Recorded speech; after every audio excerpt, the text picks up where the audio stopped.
Hello, this is Dr. Victoria Nalule. I'm the CEO of NEM Energy. I'm an author of 8 energy and mining books. I'm a holder of a PhD in International Energy Land Policy from the United Kingdom. So in this video, I'm addressing the question, what are the pertinent land issues in the extractive industries? So this is going to be a short video, but remember I have a book on land law and the extractive industries.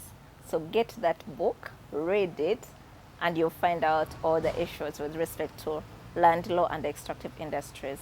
But in this video, I want to highlight 3 main things. The first one is the issue of compensation. The second one is the issue of fraud. And then the third one is the issue of the environmental impacts on the land. So I'll start with the issue of compensation. Remember, if a government takes any land or appropriates land from a person, they have to compensate them. And the compensation in different countries has proved to be inadequate, especially given the fact that these extractive projects are very expensive ventures. So the question might arise, should the compensation relating to the extractive industries be increased, taking into consideration the nature of the projects? So in recent years, many people who have been compensated in different countries, read my book and you find all the examples. They have always complained on the issue of compensation. And even where the compensation is adequate, also the forms of compensation might be inadequate. For instance, some countries might opt for monetary compensation. Others might go for house. If you had a house and they need to use your land, then they'll compensate you with a new house in a different place. But then the question always is, how effective is that compensation?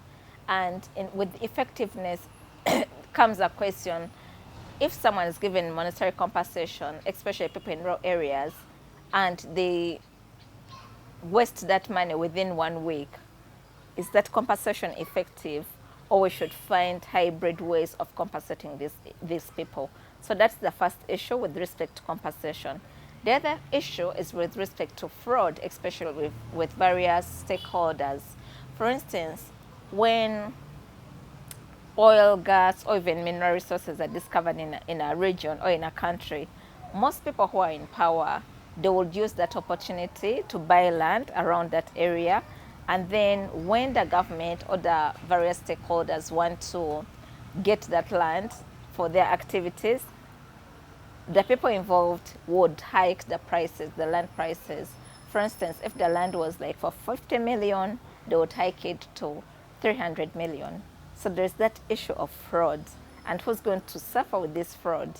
It will be the citizens, the country, because at the end of the day, if a few people are hiking the land prices because they know they can take advantage of that, then that's an issue, a national issue. And then the other important thing is the environmental impacts associated with the extractive industries, especially on the land. Most of the areas where the extractive industries are conducted from, most of the communities are involved in agriculture, others are involved in fishing. So in case of any gas flaring, any oil spills, these communities are going to be impacted negatively. The land will be impacted. It will be hard for them to keep carrying on with the agriculture on the same land because of the pollution. If people are involved in fishing, it will be hard for them to be involved in the fishing. So the environmental impacts associated with the extractive industries directly impacts on land use. And that is an issue that we cannot forget about. Get my book on land law and extractive industries. Involve us in consultancies and tailored research, and keep watching my videos on YouTube. And for consultancy, involve us at Nalule Energy and Minerals Consultancy. Thank you very much.